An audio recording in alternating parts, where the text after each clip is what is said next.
Hello and welcome to Module 3 of CIS64F. In this module, we're going to explore some technologies used in both big data and data analytic settings.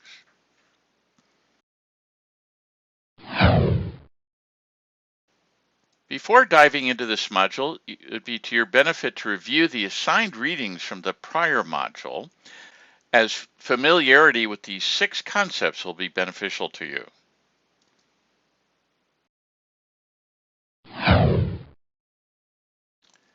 In this thrilling episode of CIS64F, we're going to touch upon some baseline knowledge necessary for this lecture. We'll explore 7 categories of data, big data, and analytics-related technologies. They are listed there. There will also be 3 challenges in this module, as well as a quiz.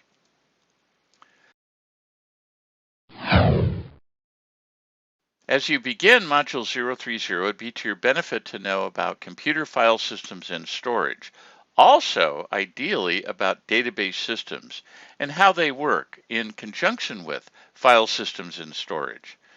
Be also to your benefit to know a little bit about the basics of programming, specifically how programs execute in memory, not in storage, but in memory. Third would be a little bit about networking. Specifically, how does data move from one machine, also known as a node, to another machine or node? A little bit about data encoding and manipulating data using spreadsheets. So let's dive into the meat of this lecture. 7 categories of data, big data, and analytics technology. Let me hasten to say that the following 7 technical categories are arbitrarily defined by me, and you are free to disagree. In other settings, say in your job or career, you might encounter fewer categories or more categories than what are shown here. You are likely to encounter different names for the categories. The number and category names are not what's important. That's the good news. What's better news is what's going to be most helpful for you are the concepts you can glean from these categorizations, regardless of their name or groupings or the like. Here is a foundational concept. To extract value from data, which is one of our ideals in this course, well, it must be analyzed. That is, the data must be analyzed. However, before data can be analyzed, it must be acquired, stored, and accessible. What that means is long before you start fashioning queries or selecting models or doing analysis or reasoning about your analysis, you have to be able to acquire and manipulate data. So here are the 7 categories of data, big data, and analytics technologies that I've prepared for you. Please recall this is an arbitrary list. The list is ad hoc. It's not rigorous. There's no presumption that it's complete. The arbitrary classifications were made by me. To a degree, they reflect the industry conventions that I'm aware of, and there are some alternative definitions.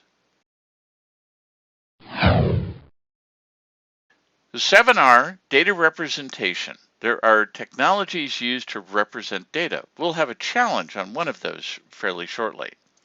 There's technologies regarding acquiring data, networking data, sometimes called data in motion, data storage, which is the converse of that, or data at rest, data retrieval. Once we have data, how do we gain access to it to do something with it? Data processing. Once we've retrieved it, we have to be able to do something with it. And then visualization and other analyses tools. Each one of these has technologies that support them.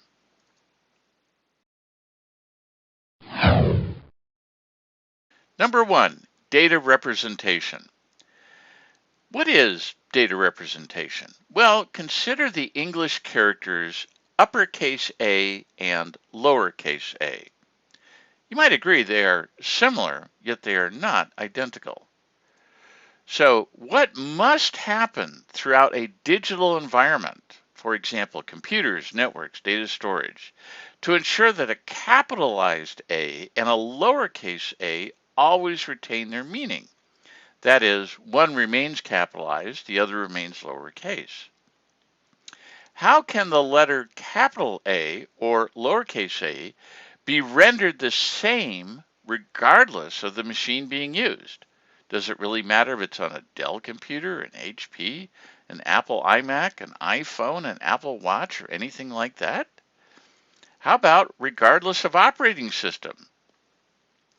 Does an uppercase A change its characteristic if it's rendered on a Windows machine or Linux or Mac OS? No, it should remain the same, right? How about regardless of manifestation? Should a lowercase a have a different meaning if it's expressed in PowerPoint or a database or in email? No, it should retain the same value and the same meaning regardless of these considerations. So that is a concept of data representation. To have data representation, we must have and use defined and agreed patterns of both encoding data as well as decoding data, because data, after all, are just bit streams. So here's an example. What is the meaning of each of the representations to the right shown here? So we have a binary representation, something called an octet, a decimal notation, a hexadecimal, an HTML notation, and UTF-8. They are all the English character capital A. So you see before you 6 ways of representing the capital letter A to ensure it retains its meaning regardless of context. And that leads us to challenge 030-030, which is graded, and that is to demonstrate understanding of character encoding and decoding schemes. When your schedule can best accommodate undertaking this challenge, please go to Canvas, read the challenge, respond to it as directed, and please be mindful it's due by 23:59 Pacific time on the Sunday following the day this module is released.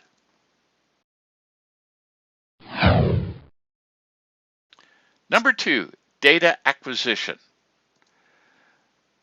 Data acquisition? Well, where does data come from? Where does it originate? Here are some examples. Obviously, data originates from online activities. You may have heard, for example, of the click stream, which records events as a user, such as yourself or myself, use a browser. We move the mouse, we click on things, we go forward in pages, we go back in pages.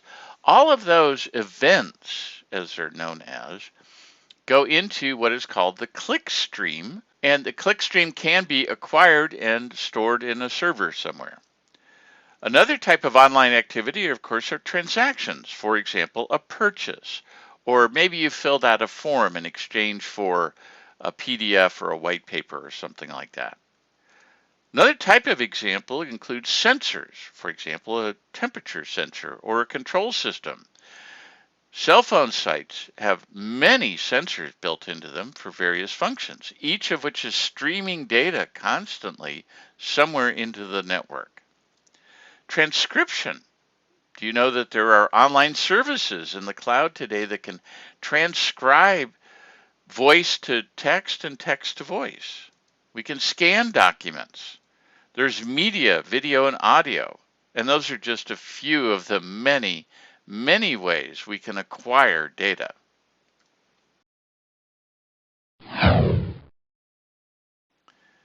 Number 3, networking, also known sometimes as data in motion.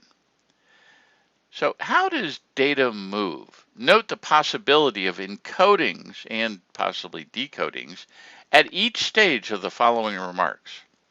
Well, there's a place of origin, which could be a transaction, it could be a sensor, etc. And that once captured, once that piece of data is captured, then it typically gets communicated through a network. So here's an online retail example. A user, such as yourself, goes to a web browser.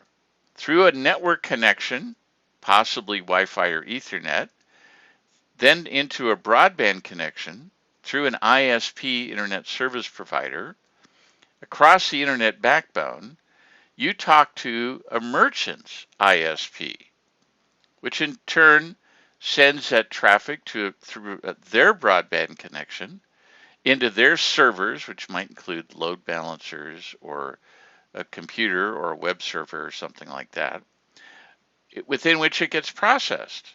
The response comes back through the same stack of varying technologies, all through the computer and to or from a data store, file system, database, data warehouse, etc. Number 4, data storage or data at rest. The choice of data storage approach depends on the purpose of the repository. Without understanding purpose, there can be no determination of what's best, or its converse, what's unsuited. Purpose drives selection of methods. So what criteria can information systems professionals, such as yourself, use to guide such choices? Well, you might adopt considerations such as those expressed in one of the prior challenges. How do you justify big data and analytics to your boss? You might use speed, accuracy, redundancy, volume, velocity, variety, etc. How is data stored? Well, we have human readable files and operating systems. For example, in your computer, you can look at a text file. You can also look at a JSON file. It might not be readily readable because it's structured data, but you can pretty well glean the sense of what a JSON object is all about. You can look at directories and folders. Data can be stored in proprietary files. PDF is a proprietary file format. So is Microsoft Excel. You can crack them open and take a look at them. They're not especially informative, but you can do that. And there are indices. For example, if you have an Apple machine, you're probably familiar with Spotlight. Data warehouses also store data. For example, Amazon Web Services Redshift is a popular data warehouse available in the cloud. Databases store data, clearly. We have the relational database models such as MySQL and Oracle, to name just a few. Microsoft SQL servers, another. There are NoSQL. Actually, it's not only SQL. NoSQL means not only SQL. Data stores, also known as key value pairs or columnar data stores, such as Amazon Web Services DynamoDB. There are big data repositories.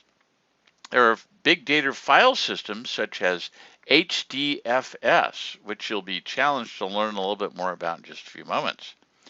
And then there are storage approaches. You'll also be challenged to learn about something called MapReduce and RDD, Resilient Distributed Data Set. And then there are big data systems such as Hadoop and Spark, to name but a few of the many types of big data manipulation tools that are available to us today.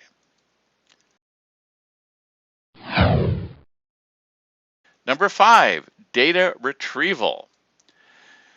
Before data can be retrieved, it must be accessed. Most, if not all, advanced access mechanisms such as query engines, spreadsheets, data visualization tools such as Tableau, by the way, use one or more connectors to access source data sets. You'll also find that there is a challenge coming up for you to use Tableau to connect to a data set that I've provided for you that's available in the cloud, which will also be the basis of the course challenge to be released in Module 6. Tableau connectors are an example.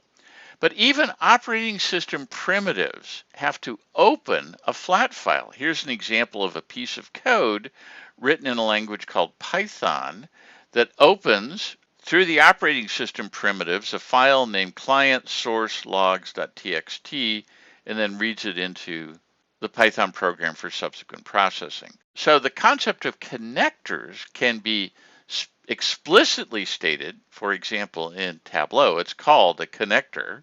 In MySQL, it's also called a connector. And it can be in an operating system primitive. In this case, it's called open. Once data is stored, then how can it be retrieved? The answer to that depends upon the type of storage technique being used.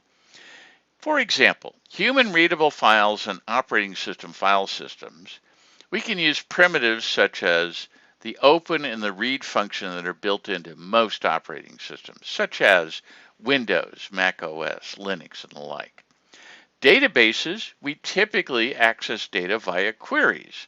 Could be a SQL query or a not only SQL query.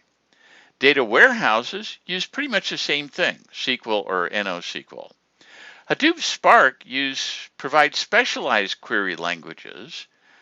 Hive and Pig, I'm not making those names up, are two examples, as well as SQL and NoSQL.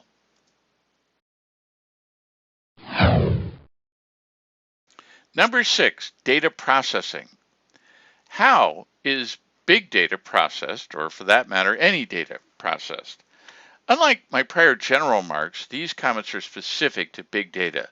To be performant and reliable with respect to ingesting and retrieving data, the management of very, very large data sets, which is the realm of big data, is based on advanced data processing methods. For example, and this is the subject of Challenge 030-040, HDFS. I'll leave it up to you to learn what HDFS means and why it's useful and how you use it and what it is. Another one is Hadoop MapReduce, a very important concept, understanding MapReduce. Be sure you research that one thoroughly, as well as Spark's RDD, or Resilient Distributed Data Set. And that leads us to gain an understanding of HDFS, MapReduce, and RDD. Challenge 030-040, which is not graded, but is a very important foundation for you as we go forward into some of the subsequent modules. So be especially purposeful about your research and understanding of HDFS, MapReduce, and RDD. If you have questions about these technologies, you're invited to post them in online office hours.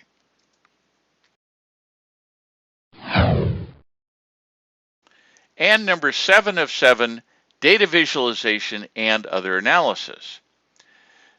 Contemporary business analysis tends to emphasize data visualization. This is not always true, which is why it's qualified, but the demand for data visualization skills is increasing, and the proportion of non-data visualization, for example, printed reports, is comparably diminishing. Data visualization may be considered as presenting, typically complex but not always, data in a visually pleasing way such that the meaning of the data is meaningfully enhanced for the recipient.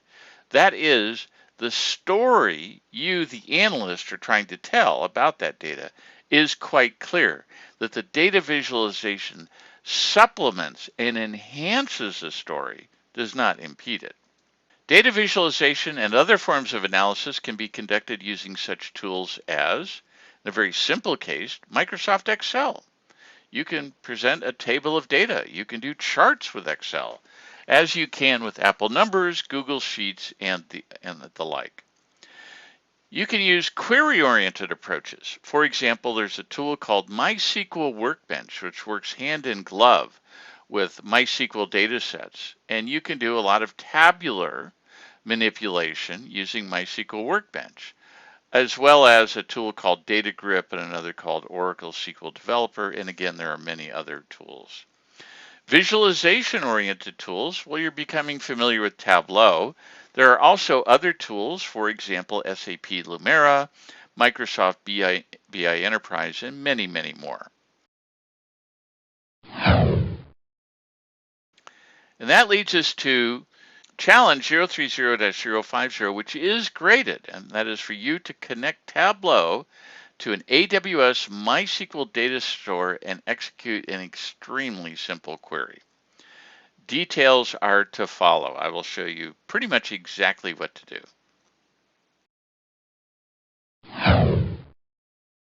To connect Tableau to this AWS MySQL data store that I have created for you and to execute a query, here is the large steps that you would do. There are some small steps you may have to research on your own. And a good first step is to look at the applicable help file. and the URL for it is shown here. In the Tableau Help System, there are detailed instructions for creating a MySQL connector. On the right, you should recognize the Tableau connection panel, and typically down fourth or fifth down from the to a server connector, you'll see there's MySQL. So click on the MySQL link. Then at this point, you will need to know some parameters for MySQL. They are listed in this module, and you have to enter those specified MySQL parameters into Tableau as shown here. You enter the host server string into the Tableau MySQL connector dialog as the server. Make sure the port is 3306. That's extremely important. The username is DeAnza_student, and the password is DeAnza_student, all of which is listed in the Canvas challenge. Then be sure to use the specified MySQL parameters, which might look a little different from what's shown here. And then make sure you select step number 3 there. Select the ECOM database. Very important. At this point, you should see something like this. If necessary, drag and drop the products table onto the Tableau canvas. And then notice a little button there that says Update Now. I'm not going to tell you what you have to submit to get credit for this. You need to read the challenge for that. But once you have the answer as specified in the challenge, then there is a text box below the challenge. Enter your response to it in order to get credit.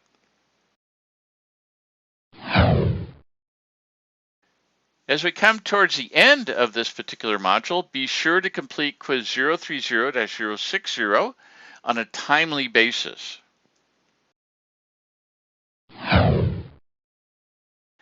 And in our next thrilling episode, Module 040, we'll start talking further about data. What are the characteristics of data? More about acquiring data. How do we acquire it? How do we prepare it for use? How do we store it? How do we use the data?